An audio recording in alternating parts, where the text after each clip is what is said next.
Hardly 100 days are left before Britain leaves the European Union, deal or no deal. And Brexit now, it seems, is testing the limits of political decency in the UK. Let's tell you what happened. Today, Labour leader Jeremy Corbyn was accused of calling the country's Prime Minister Theresa May, quote-unquote, a stupid woman. Here's what happened in the Parliament. Take a look for yourself. I've got some news for him. I've got some advice for the right honourable gentleman. Look behind you. They're not impressed, and neither's the country.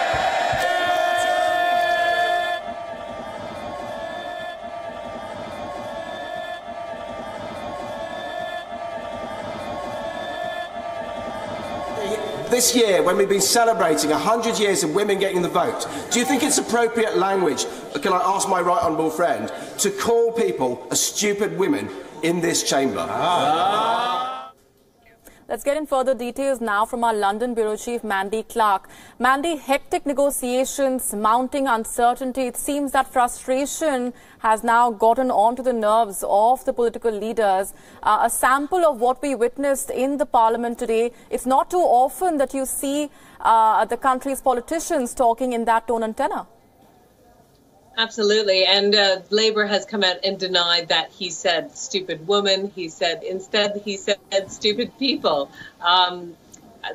It's up to the public to decide whether they believe that he said stupid woman or stupid people. The Conservative MP said, I'm no lip reader, but I think he's lying. So it's certainly a contentious issue. It's definitely a contentious issue for the Labour Party, who has gone through a number of difficulties. Particularly, they suffered an anti-Semitism row, followed on by misogyny row. So if indeed the Labour leader did say stupid woman, as he appears to do in that video, then it's just another blow for the Labour Party that has great difficulty overcoming the accusations that they are anti-women.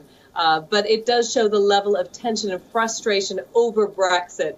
This is becoming a very, very divisive political football. Theresa May is entrenched in not having another second referendum. She wants her deal to go through. The Labour Party is accusing her of running down that clock, that there'll just simply be no time. So it will either be no deal, Britain crashes out of the EU in March, and the economy just fails, predicted by a lot of economists, or it was only her deal that's on the table. They're accusing her of forcing the country into two options when there should be a lot more options. So there is a lot of political angst, anger, and acrimony, and it's spilling out onto the House of Commons. Clearly, tempers running high within the Parliament. But, Mandy, outside the political circles, what have people, the locals there, been telling you about the way they're looking at the developments and the way they're looking at their leader specifically? Does Theresa May enjoy the sympathy of the Britons who have, of course, been waiting for some certainty to appear on the horizon when it comes to Britain's departure from the EU?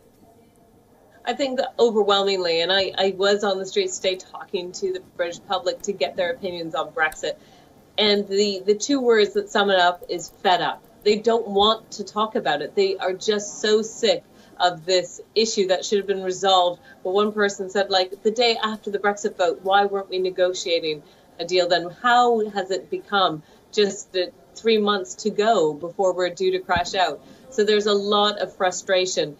They also have frustration on all political sides. So one of the people I spoke to said it doesn't matter who's in Parliament. Nobody's helping each other, not working together, and everybody needs to work together when it becomes a matter of national importance, Brexit. But the overwhelming sense I'm getting on the streets of Britain is that people feel the politicians are just out for themselves, just out to get political points, not thinking about the wider national interest. And that is the true core frustration that I noticed on the streets of Britain. They're not convinced that any solution is the right solution. A lot of people said just give it up and stop Brexit, but that there is a large portion of the population who still want Brexit to go ahead. Right. So it's still a very divisive issue on the streets. Indeed. We're going to leave it there for the moment, Mandy. Appreciate very much for joining us with those perspectives and updates.